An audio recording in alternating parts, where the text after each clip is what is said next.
네, 22대 국회 첫 여야 합의 처리 법안이 나올 수도 있을 것 같습니다. 어제 국회 국토위에서 전세 사기 특별법 개정안이 여야 합의로 소위원회를 통과를 했고요. 오늘 국토위 전체 회의에서 통과되고 오늘 28일 본회의 통과를 앞두고 있다고 하는데요. 자, 이걸 그 피해자들은 어떻게 평가하는지 좀 궁금해서 안상미 전세 사기 깡통 전세 피해자 전국 대책위원장 전화로 만나보겠습니다. 나와 계시죠? 네, 안녕하세요. 안상미입니다. 네, 일단 그 총평부터 좀 듣고 싶은데요. 어떻게 평가를 하십니까? 일단은 그 개정안의 주요 골자가 정부안이잖아요. 네. 근데 정부안의 방법은 좋습니다. 근데 여전히 사각지대가 많이 우려가 되고 있고, 예.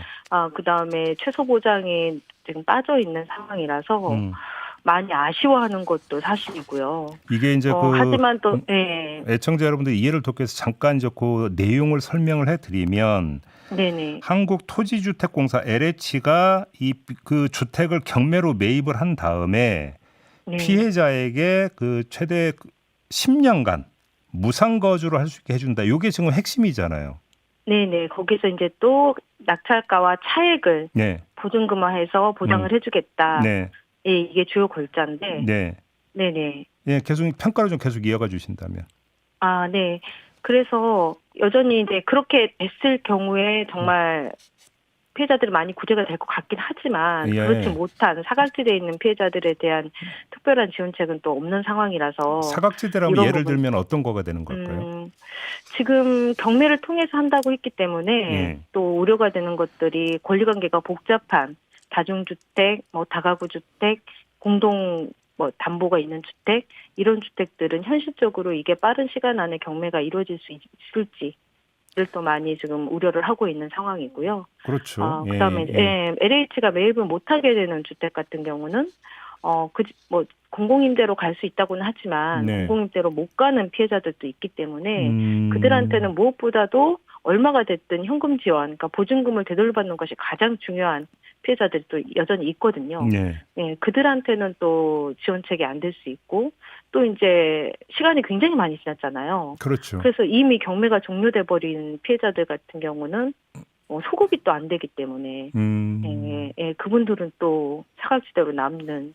그러면 지금 현실적으로 지금 전세 사기가 발생한 주택 가운데 도대체 그 LH가 경매로 이걸 매입할 수 있는 주택이 전체 몇 퍼센트가 되는지도 현재로는 가늠할 수가 없는 거네요, 그러면? 그렇죠. 솔직히 지금 정부에서는 특히 국토부에서는 최대한 많이 매입을 하겠다라는 말씀을 많이 해주셨어요. 네. 그래서 사각지대는 최소로 될 것이다라고 자신을 하셨기 때문에 네. 저희가 기대는 합니다. 하지만 또 일선에서는 이것이 가능할까라는 또 우려가 있거든요. 네. 그리고 그것도 아직 실행이 돼보지 않았기 때문에 이게 어떻게 될지는 일단 실행을 해봐야 얼마나 될 수 있는지를 알 수 있기 때문에 아직은 안개 속이라고 말씀드릴 수 있을 것 같습니다. 근데 이 안의 골자가 정부안이었잖아요. 그러면 네. 정부가 그동안 해온 것도 있을 텐데 그러면 그동안 LH가 경매로 사들인 피해 주택이 몇 채인지 혹시 알고 계세요?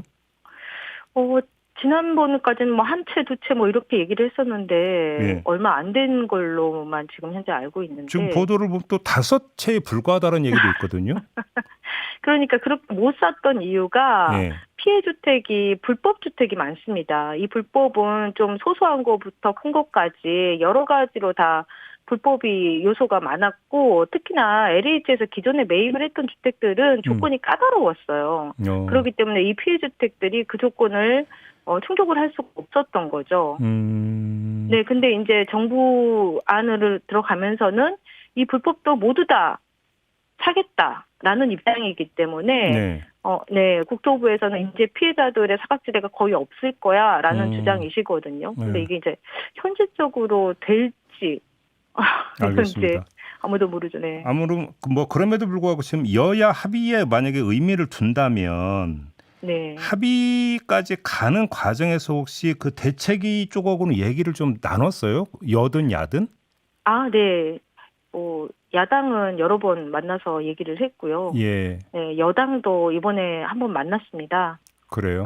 네. 그래서 그동안 굉장히 답답했던 마음이 네. 이제 피해자들한테 잘못을 전가했던 그런 인식들이 컸기 때문에 음흠. 여당 의원님들과 이제 여러 얘기를 해봤는데 네. 여당 의원님들조차도 이것이 제도가 잘못됐다라는 인식은 하고 계신 듯해서 하셔가지고 예. 그나마 조금 위로를 받았습니다. 그러면 그 여당과 그다음에 야당과 논의하는 과정에서 최소한으로 그럼 이건 오케이 대책에서 그러니까 이렇게 입장을 밝히신 거예요?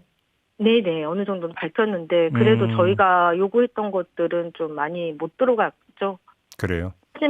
하지만 저희도 가장 중요한 것이 정부에서 이걸 하겠다라는 의지가 지금 강하기 때문에 예. 어떻게 해서든지 이것이 실행이 되어서 그 다음에 보완책을 찾는 것 또한 굉장히 중요하기 때문에. 그렇죠.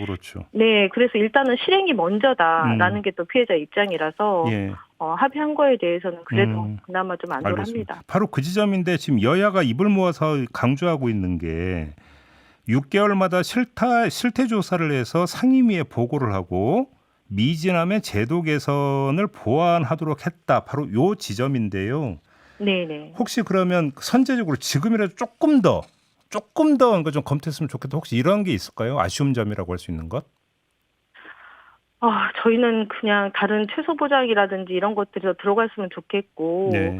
최소한 그 소급 부분에서라도 지금 이미 지금 대상이 안 되는 이 소급 대상자들 중에 네. 결의 대환도 안 돼서 보금도 신용대출로 전환하신 분들이 좀 있거든요. 근데 그분들은 아무런 도움이 안 되는 상황이라서 예. 그분들까지는 그래도 좀 품어주셔야 되지 않나라는 생각들을 합니다. 그나저나 위원장님 문제는 어떻게 됐어요? 저도 이제 경매가 종료가 됐어요. 예. 네, 그래서 저는 어쩔 수 없이 시기적으로 제가 떠안는 게 그나마 손해를 좀 덜 보는 상황이라서 제가 셀프 낙찰을 받은 경우입니다. 낙찰 받으셨어요?